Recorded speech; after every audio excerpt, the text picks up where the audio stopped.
नमस्कार मित्रांनो. एक मित्र भेटला हो चालताना. रोज चालत होता, पण एक दिवशी म्हणतो, काय यार गौतम, आपल्या जीवनात काही ना काही कमीच आहे हो. म्हणलं काय झालं? आपण काम एवढं केलं की विचार नको. जेव्हा घर नव्हतं घरासाठी पळत होतो, आता घर झालं. नंतर मी लग्नासाठी पळालो, लग्न झालं, चला पळालं. आता मला जेव्हा मूलबाळ नव्हतं तो मुलासाठी पळत होतो, आता मूल झालं. आता मूल झाल्यानंतर मग काय करायचं? अहो त्याच्या शिक्षणासाठी पळावं लागतं. शिक्षणासाठी पळता पळता आयुष्य निघून जातं. मी एवढं काम केलं की विचार नको. काम करता करता माझं आयुष्य निघून गेलं. 2 पोरांना चांगलं शिक्षण दिलं. आता जे घर होतं त्या घराचे मी अर्धे करून टाकलं, म्हणजे 2 घर झाले.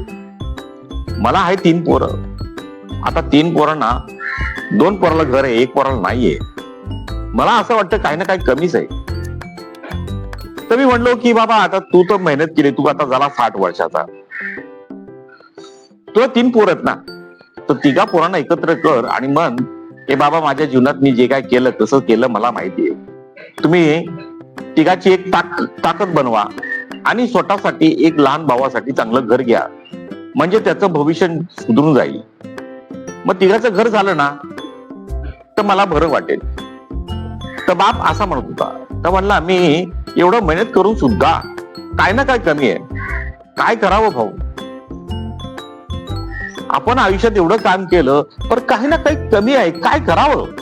तर मी म्हणणार माणसाचं जीवन व्यवसाय एक सायकल सारखं, ते कधी ना कधी कमी पडणारच आहे. मन आणि पोट भरणार पण मन नाही भरणार. आणि काही ना काही कमी असल्यामुळं आपण आणखी काही ना काही करत राहतो. तर 3 पोरांना सांगा, कष्ट करा आणि आपलं स्वतःसाठी घर बनवा. मग तेच घर घेतल्यानंतर बी मग तुम्हाला 2-2 पोरं होतील. मग तुम्ही काय करणार? त्या पोरासाठी रात्रंदिवस मेहनत करणार आणि करता करता त्यांचं बी असंच जीवन जाणार. तर मित्रांनो, हे माणसाचं जीवन आहे. कितीही केलं तरी कम होणार. आपल्या 2 पोरं असले तरी आणि 1 पोरगा असला तरी आणि नसला तरी, तर माणसाचं जीवन असं खाली आहे की काय करू शकत नाही. त्यासाठी माझ्या खिशाला जेब नाहीये, खिशा नाहीये. चला मित्रांनो, बाय. छोट्या मोठ्या गोष्टी लाईक सबस्क्राईब करा, बाकी काय नाही. बाय.